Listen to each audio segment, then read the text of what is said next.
I'm just going to keep on pounding him! Maybe I should watch this show in sub. Episode 13 is probably the best episode of JJK so far. Definitely my favorite. But it might not be for the reason that you think. Age of Curses. Sukuna stocks are up. Megumi with 0 screen time.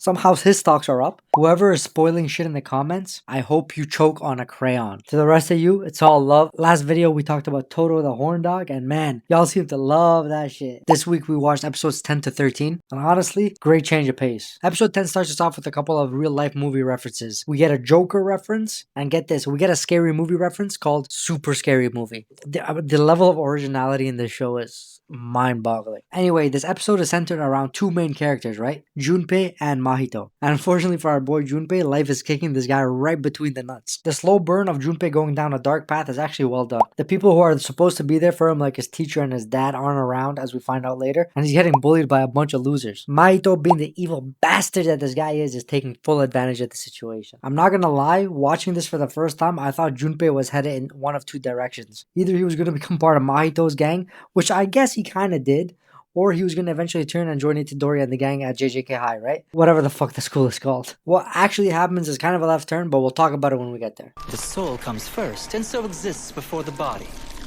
The shape of the body is therefore always determined by the shape of the soul.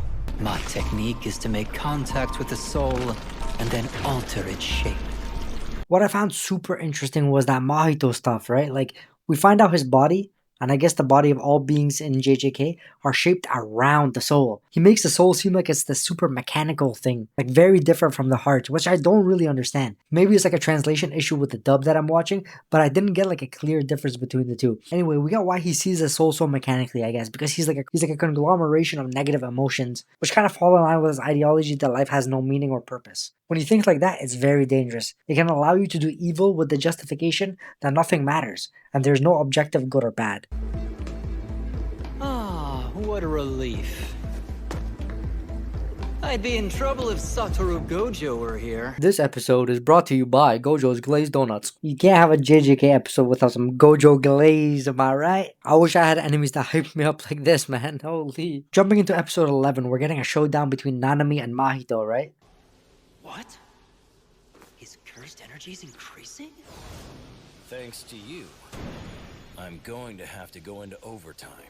Nanami's 7-3 ratio power seems to be loosely based on the Vitruvian Man, which is like some naked drawing of a dude created by Leonardo DiCaprio. Leonardo da Vinci. Can you imagine DiCaprio trying to draw like some hairy ass dude like his French girls? As long as they're under 25, right? I don't know, it's overplayed. Fuck! When you stutter when saying a joke, I swear, like, it's the most embarrassing feeling. Big L for me, I'll take it, DiCaprio. DiCaprio 1, Delano 0. Anyway, the Vitruvian Man is supposed to be like this perfect proportioned human being, right? It's kind of a loose connection, honestly. It's kind of a stretch to connect it to Nanami's powers, but we'll let it slide. Nanami surprisingly is clutching up and managing to survive using his overtime, which honestly, I didn't expect. I'm glad the show was able to throw me for a twist here, because Nanami's really starting to grow on me as a character. Anyway, on the other end, we got a pair of besties, am I right? Junpei and Yuji are becoming best friends. This feels a little forced, I'm not gonna lie, but you know what?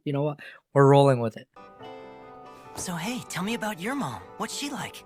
Well, I never really got to know her, though I do have a few faint memories of my father. So his dad was in the picture at some point. What if his parents aren't even dead? I don't know why I assumed they were, but what if they're out in the world like exercising demons or whatever? Let's keep this in our back pocket. One thing I really like this episode is Yuji's introduction of this internal struggle, to kill or not to kill. I think this is going to be one of those like main like questions that is going to be haunting Yuji for the rest of the show. Honestly though, the best part of episode 11 is the abrupt death of the mom, Junpei's mom.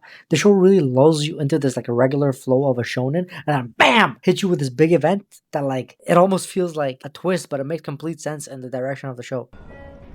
That cursed spirit is just a child. It probably hasn't been that long since he sprang into being, and he's greedily enjoying his own growth. This kind of reminds me of Meruem and Hunter x Hunter. This crazy, powerful being being born and learning about himself and life. The apex predator on the top of the food chain and their internal struggle. It also makes you ask the question about greatness. Is it something one's born with or is it formed? I personally want to believe that it's the latter, But I don't know, man. Sometimes it's hard to argue against destiny. You can see greatness coming from a mile away for some people. And you know what? Maybe this quote from my buddy Billy Shakespeare is the truth. Some are born great, some achieve greatness, and some have greatness thrust upon them. Let's go to episode 12, fellas. I'm sorry, that came off super creepy for some reason. Episode 12 starts off with Nanami ditching this rando grade 2, the guy wearing the hat, right? Did we just unlock a new GOAT character? I'm telling you, man, I feel greatness. We find out that Junpei has this jellyfish Shikigami, kind of like a Megumi. I'm kind of confused, I'm not gonna lie. I remember Gojo saying that curse techniques were kind of set in stone due to genetics. But wait, I think I also remember Shikigamis being an exception. Does this mean our boy Megumi is a regular Joe? No way. On a side note, is Junpei's voice actor, I'm talking about the English one, is it the same as Rock Lee? Because I swear it sounds familiar as fuck. Anyway, Mahito shows up and kills our boy Junpei. As much as I liked the slow build of Junpei, and as much as I enjoyed Junpei as a character, this death kind of didn't make me feel that much, I'm not gonna lie. Maybe I'm just a stone cold bastard. In that case, even if it takes 100 times, or even 1,000 times, I'm just going to keep on pounding him! Maybe I should watch this show in sub. Anyway, Yuji snaps after Junpei's death and actually starts putting up a decent fight. Mahito keeps calling Yuji his natural enemy. Is that because he can feel souls due to Sukuna's presence inside him? Pause. Or is that because of their ideological differences? I'm guessing it's the former. Anyway, the fight seems to be going Mahito's way when Nanami shows up to save the day. How the fuck did he get in through the veil? Didn't Geto say only the weak can get in? What are the veil's effects? No one can escape from inside. Some can enter from outside, but only those with weak, cursed energy. Nanami ain't weak. Nanami's the G. Episode 13 is probably the best episode of JJK so far. Definitely my favorite. But it might not be for the reason that you think. We get this absolutely beautiful backstory about Nanami and his life in corporate. He feels as if he's a zombie walking through life, chasing money. I really like this quote.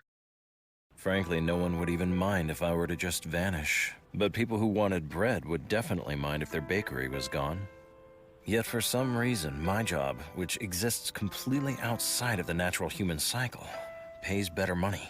Why do these jobs that don't provide real value, YouTuber with a shitty avatar, get paid so much money? I actually don't get paid. When there are so many jobs that bring real humans real value and aren't that incentivized. Makes you really think, eh? But anyway, before you comrades become communists or something, let's get back to Nanami. I really like the moment when the girl thanks him for helping her. But the essence of this moment, being unsaid, is that she helped him realize who he is and what he needs to do. She ends up helping him more than he helps her. Honestly, I found that really poetic. Nanami goes back to being a sorcerer, and it all leads up to this moment of him standing there in Mahito's sure hit domain expansion. He stares the Reaper in the eyes. Instead of quivering, instead of running, instead of denying death, he reaches out and welcomes him like a happy memory. And scene. No, I wanted that epic Nanami death so bad, but Yuji hops in and of course Sukuna hijacks the aura and slices up Mahito. My question is, why doesn't he kill him? Maybe he isn't strong enough to kill Mahito when he's only 3 out of 20 fingers strong? But the crazy part is, despite lacking curse energy, Mahito even says that he outclasses Gojo because his soul is just different. Jogo, I meant Jogo. I know you Gojo blowjos are about to raid my comments. Chill out. I told you guys this Gojo Jogo shit was confusing in my last video. I'm not gonna lie though, this Sukuna shit, kinda fire. The way they're setting him up, he's definitely the final boss. I just know that the deal he made with Yuji is gonna bite us in the ass at some point. Nanami for MVP of the episode though, 100%. If we do not get an epic Nanami death at some point in JJK, like a certain blonde character in Attack on Titan, I will be fairly disappointed. Okay, let's talk about something that kinda annoyed me, right? That dropped the episode from perfection a little bit. Is Yuji's plot armor with Sukuna. Now, to be fair, this is kind of the first time, so I'm gonna let it slide, but let's talk about it anyway. So what are the chances that they run into an apparition, Mahito in this case, that just so happens to be weak to like soul attacks? Like Yuji is perfectly set to like fight a guy with soul attacks due to him sharing a body with Sukuna and having a feeling for the soul, right? Also, just so happens that Mahito keeps feeling Sukuna's soul up inside Sukuna. Pause. And Sukuna has to save the day and just smack him. Nine-tailed fox ass plot armor, man. Like, If Nanami and Yuji ran into Jogo, I'm fairly certain that they're probably cooked. In fact, if they run into any of the other apparitions, whether that's Hanami or the other guy, who I think is an ocean or tsunami apparition, by the way, which makes a lot of sense because this is like set in Japan, they're probably still cooked even in a 2v1 situation. Anyway, I'm kind of nitpicking at this point. I mean, like, what shonen doesn't have any plot armor, right? Whether you die or you die doesn't matter to me. Aside from him, I truly don't care. Now listen up, it's not a Delano video without a Megumi theory, right fellas? So hear me out.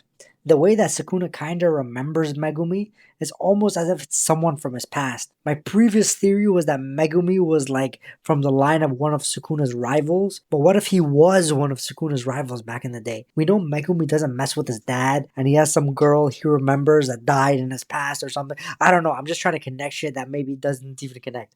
If Megumi is a time traveler, or what if he was like frozen from the past, like some Captain America shit? Is his sacred treasure kind of connected on some Attack on Titan like path shit that allows him to connect to the past? I don't know. I need to know what the connection is between these two, and it's kind of driving me nuts. For the bozos out there, please don't comment spoilers. Please. Another topic that was brought up in this episode is kind of intriguing. The Age of Curses. Now, presumably, this is like an age where curses rule and humans are under them as like maybe slaves. I don't know. And like Sukuna's like the king of this world. And how does that work? Like, I guess they're extra strong because the humans being beneath them would increase negative emotions, making the curses super strong, right? And how would they accept Sukuna leading over them? Like, he's not even a curse. What's the saying? How does it go? Might is right. If you got the power, you're the man. Anyway, Age of Curses, I'm sold. Sell me a sequel, sell me a prequel, sell me a spin-off. Just based off the name, I want to know more. Anyway, Nanami stocks are up, up, up. Sukuna stocks are up, up, up, up. Megumi with 0 screen time. Somehow his stocks are up. Junpei, rest in peace. Yuji, not bad, but plot armor demon. So next week, I think I'm going to be watching the Kyoto-Tokyo tournament arc, which I assume is what's next. If you want to hear some crazy theories that I got about Maki and Gojo and the gang, make sure to tune in for the next video. Please understand this. Being a child is not a sin.